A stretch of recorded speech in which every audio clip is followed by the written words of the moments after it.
500 hours, high altitude, South China Sea. The eastern horizon bleeds a bruised purple as the sun pushes against the curvature of the earth. Thick banks of cumulus clouds stretch endlessly below like a frozen white ocean, hiding the dark water from view. Inside the pressurized cockpit of the lead fighter jet, the air conditioner hisses softly, battling the heat generated by the avionics. The pilot's gloved hand rests lightly on the throttle, knuckles pale against the dark control stick. His breathing is rhythmic and heavy, amplified by the oxygen mask. Outside the canopy, the wingman drifts silently, a sharp, dark silhouette cutting through the thin air. The formation moves with predatory grace, wingtip to wingtip, ghosting through the morning mist. The silence is absolute. No radio chatter travels between the aircraft. They cross the invisible line of the disputed zone. The calmness is heavy, suffocating. The only sound is the low, steady rumble of turbofans pushing tons of air. A piercing digital shriek shatters the quiet. The radar warning receiver flashes crimson. The tone is continuous, high-pitched and urgent. Hard lock. The enemy air defense network paints the sky with invisible energy. The pilot slams the throttle forward to the stops. The engines roar to life, dumping raw fuel into the exhaust. Blue flames erupt from the rear nozzles as the afterburners ignite. The jet surges forward, pressing the pilot deep into the ejection seat. The G-suit inflates instantly, squeezing his legs to force blood back to his brain. Brake right, the radio crackles.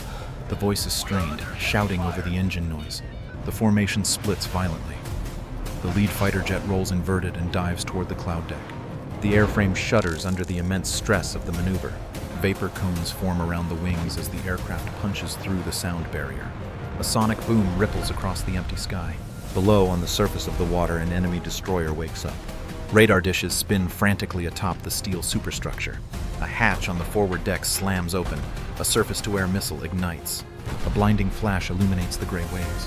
The rocket screams upward, trailing a thick pillar of white smoke. It accelerates to Mach 3 in seconds, hunting the heat source of the American jets. The pilot spots the smoke trail rising from the ocean floor.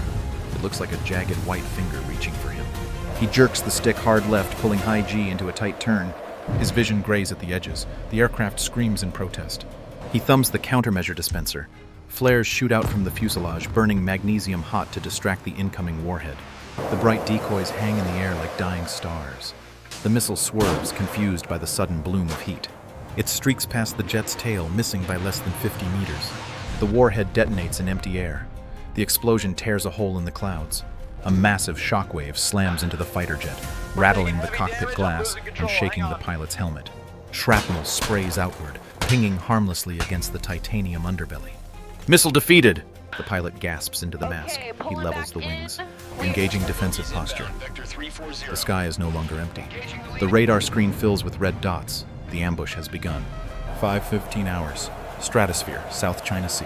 The sun climbs higher, casting long, sharp shadows across the cockpit panels. The formation of U.S. fighter jets stabilizes, banking gently to the north. Below them, the cloud deck remains a solid, impenetrable floor of white cotton. The air at 30,000 feet is thin and cold. Condensation trails stretch out behind the engines, marking their path like white chalk on a blue board. The pilots scan the horizon, heads swiveling, eyes searching for the source of the radar spikes. The radio hiss is the only sound, a static heartbeat in the headphones. The white floor beneath them boils. Dark shapes tear through the cloud tops. 1, then 2, then 4. Enemy interceptors surge upward, shedding wisps of vapor from their wings. They climb vertically, engines roaring with raw power. Their gray camouflage paints them against the mist. They do not hesitate. They do not hail on the radio. Smoke plumes erupt from their wings. Fox 3, inbound, multiple contacts, the flight lead yells. The sky fills with white streaks. A volley of long-range air-to-air missiles accelerates instantly. The rocket motors burn bright orange against the blue. They arc upward, climbing to intercept the U.S. formation. The distance closes at terrifying speed. The U.S. fighter jets scatter. The formation explodes outward in all directions.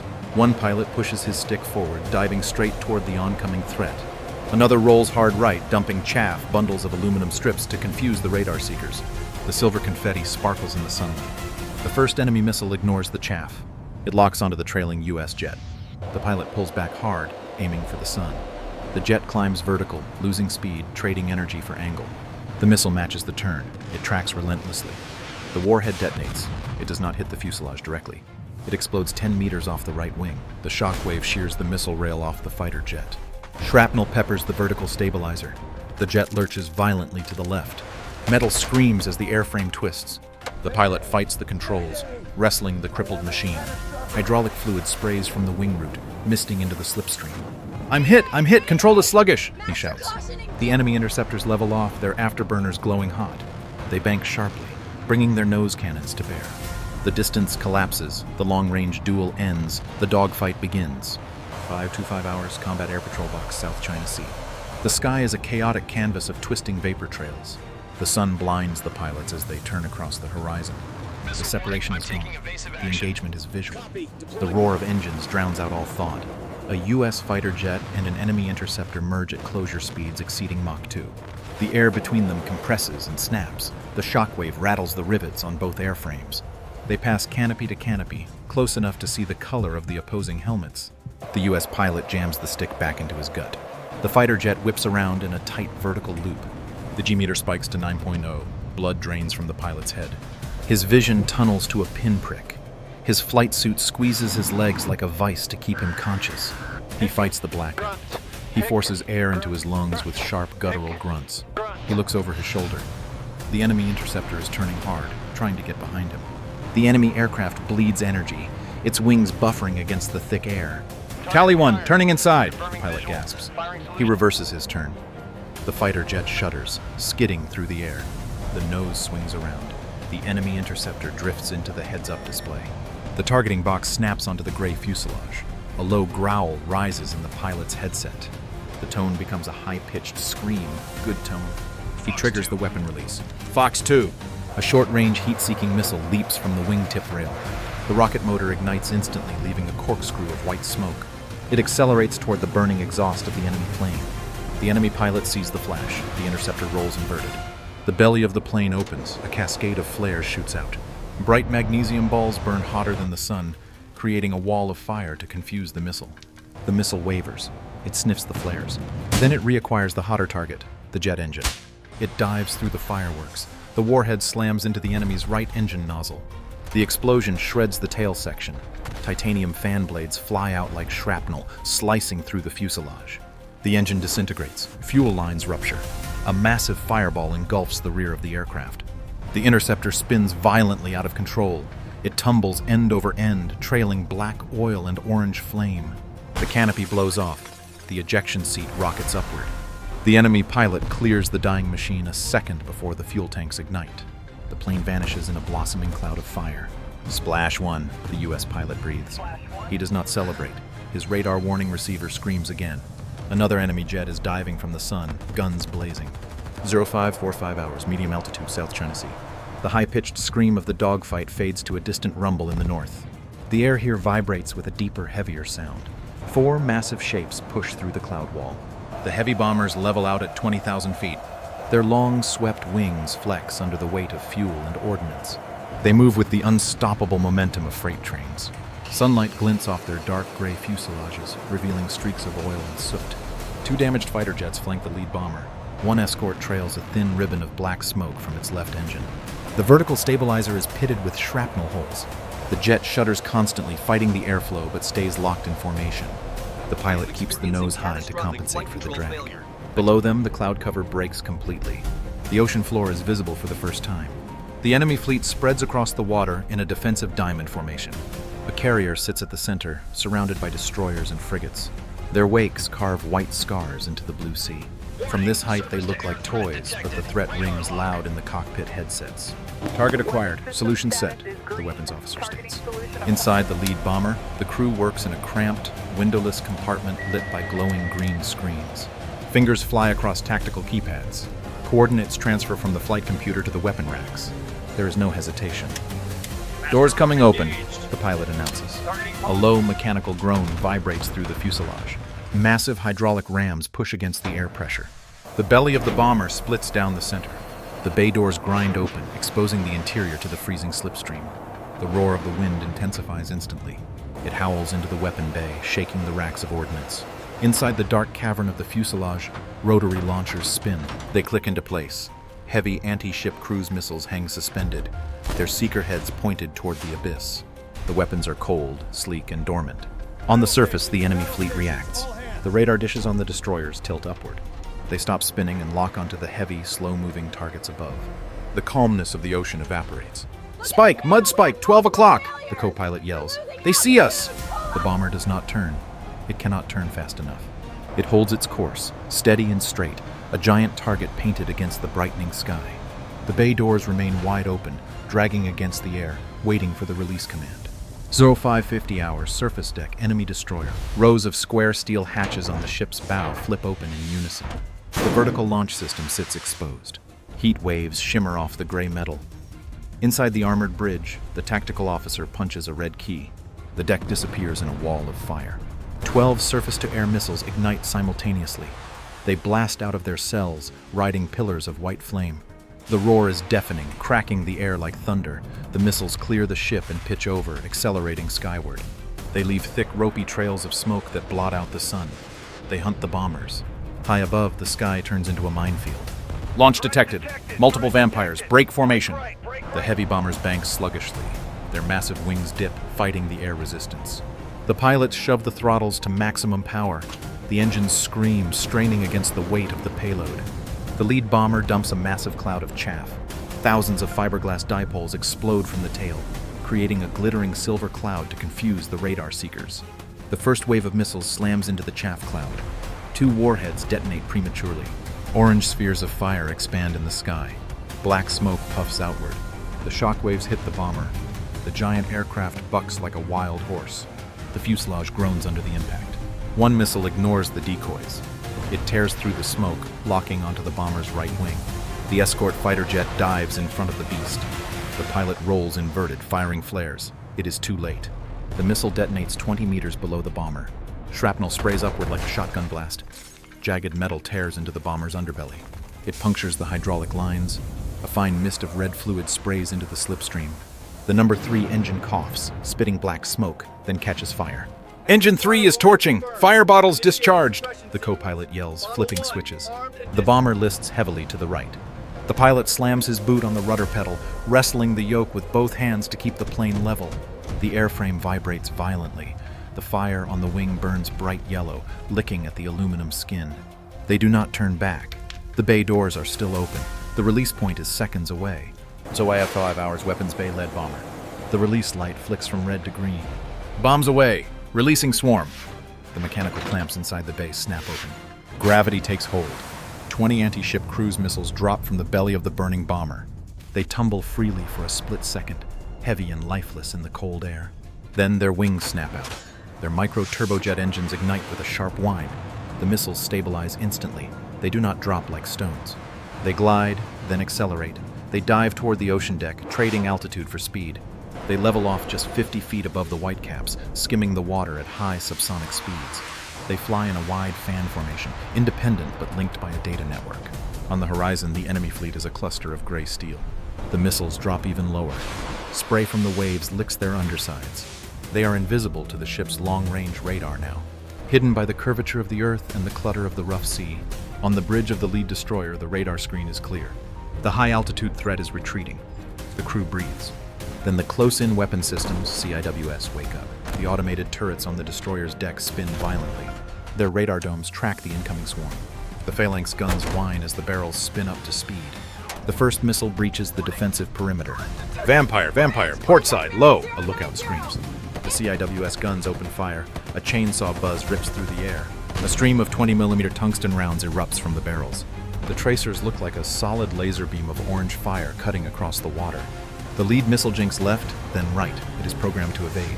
The stream of bullets chases it. Water geysers erupt in a line behind the weapon. One round clips the missile's wing. It tumbles, catches a wave, and cartwheels across the surface. It disintegrates in a shower of sparks and aluminum. But there are 19 more. They pop up. The missiles climb sharply at the last second to strike the ships from above, diving directly into the deck armor. The terminal guidance seekers lock onto the heat of the exhaust stacks and the radio contrast of the command towers. They scream down the final stretch. 600 hours, impact zone, enemy destroyer. The first missile slams into the port side hull of the lead destroyer. It does not bounce. It punches through the 2-inch steel plating like a needle through fabric. The warhead enters the mess deck. The delay fuse triggers. A microsecond later, the ship heaves. The explosion rips the hull open from the inside out. A massive ball of orange fire erupts outward, hurling jagged sheets of steel into the sea. The shockwave buckles the main deck. Sailors standing near the rail are thrown into the air like ragdolls. The second missile hits the superstructure. It strikes directly below the bridge. Glass shatters instantly. The radar mast snaps in half, toppling backward onto the helicopter pad. The communications antenna vaporizes. "Brace for impact!" Shouts drown in the roar. Smoke, thick, black, and oily, pours from the gaping wounds in the ship. The fire alarm wails, a continuous deafening screech. The sprinkler systems trigger, spraying water onto the burning oil. But the heat is too intense. The water turns to steam instantly. The destroyer lists 10 degrees to port.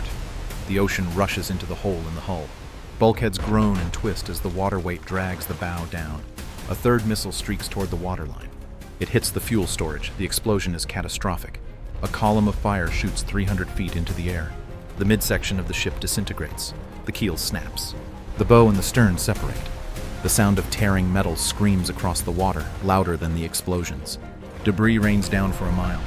Burning chunks of insulation, twisted railing, and shattered lifeboats splash into the sea. The water around the wreck boils with fire. Survivors scramble up the tilting deck. They slide on the mixture of oil and blood. They jump into the burning water. 6-10 hours, flight deck, enemy carrier. The carrier is untouched, but the chaos surrounds it. The burning destroyer sinks rapidly in the distance. The carrier's deck is a hive of frantic activity. Yellow-shirted handlers sprint across the non-skid surface, waving lighted wands. Rotary blades spin up. 4 attack helicopters lift off the deck. Their noses dip as they accelerate forward, skimming low over the water. Their mission is search and rescue, and revenge. They hunt for the pilots of the downed U.S. jets drifting in the swells. Vipers airborne, vectoring to debris field, the flight leader transmits. High above, the U.S. Combat Air Patrol sees the movement. Rotary contacts low, engaging, a U.S. pilot calls out. 2 U.S. fighter jets peel off from their high-altitude perch. They invert and dive. The descent is rapid. They plummet from 20,000 feet to sea level in seconds, air brakes deployed to control the speed. The helicopters are slow, heavy targets. They spot the incoming jets and break formation. They flare hard, trying to hide in the wave troughs. The lead U.S. fighter jet levels out at 500 feet. The pilot switches to guns. He lines up the trailing helicopter. The targeting piper settles on the rotor hub. He squeezes the trigger. The 20mm cannon in the jet's nose roars. A vibration shudders through the cockpit. A stream of high-explosive incendiary rounds tears up the water behind the helicopter. The pilot walks the rudder, dragging the fire across the target. The rounds walk up the tail boom. The tail rotor explodes. The helicopter spins violently to the right. The torque spins the fuselage out of control. It smashes into the water surface. The main rotors catch the wave.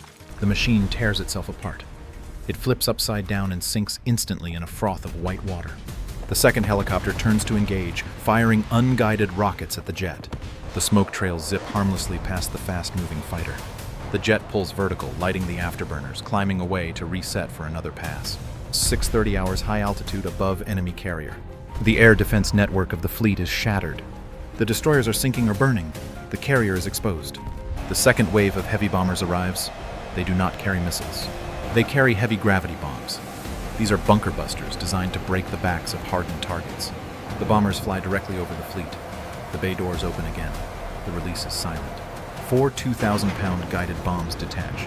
They tip over and fall. The fins on their tails steer them. They follow the laser designator painting the center of the carrier's flight deck. They fall for 30 seconds. The whistle of their descent grows to a scream. The first bomb strikes the carrier amidships, right on the number 3 arresting wire. It does not explode on contact. It punches through the flight deck. It punches through the hangar deck below. It buries itself deep in the bowels of the ship near the engineering spaces. Then it detonates. The flight deck bulges upward like a bubble. Then it bursts. A massive geyser of fire and debris erupts from the center of the ship. Parked aircraft are tossed aside like toys. A parked fighter jet slides off the edge and falls into the sea. The second bomb hits the island superstructure. The command tower vanishes in a cloud of gray dust and fire. Secondary explosions ripple through the hull. Avgas fuel lines rupture. Ammunition lockers cook off. Boom, boom, boom. The explosions march down the length of the ship. The massive vessel shudders. The forward motion stops. The screws stop turning. Smoke pours from every vent and hatch. The ship is dead in the water. 700 hours, South China Sea. The sun is fully up now. bright and indifferent. The sky is a brilliant, cloudless blue, but the ocean surface is a black scar. Thick columns of oily smoke rise from the water, merging into a dark smog that drifts south with the wind. The sea is covered in an oil slick that glitters in the sunlight. The enemy carrier lists 20 degrees to starboard. It is burning from bow to stern. Small figures jump from the deck into the oil-stained water. Life rafts dot the swells, bright orange specks in the gray sludge. The surviving U.S. aircraft turn for home. They are low on fuel, the formations are loose. The afterburners are off. The roar of combat is replaced by the steady drone of cruise flight. One fighter jet flies with a wingtip missing. Another leaks fuel. The pilots are slumped in their seats, adrenaline crashing. They do not talk. They listen to the rhythmic breathing in their masks. Below them, the battle is over. The silence returns to the ocean, broken only by the crackle of burning ships and the distant shouts of sailors in the water. The wreckage drifts. The waves wash over the steel carcasses.